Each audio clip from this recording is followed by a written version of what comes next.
What's up guys? In this short tutorial I will show you how to fix the error code 4 for Spotify on PC. This error is usually caused when Spotify can't resolve through the DNS. In this tutorial we will switch your IP address to a different DNS.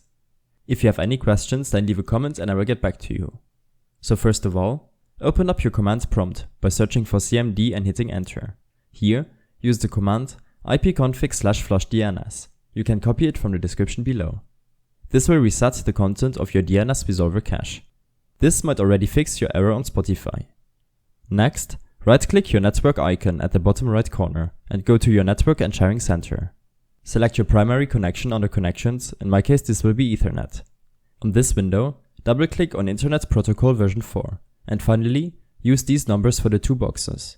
8888 for preferred DNS server and 8844 for alternate DNS server. Press OK to confirm. I hope this helped you out. Leave a comment if you have any questions and see you in the next one.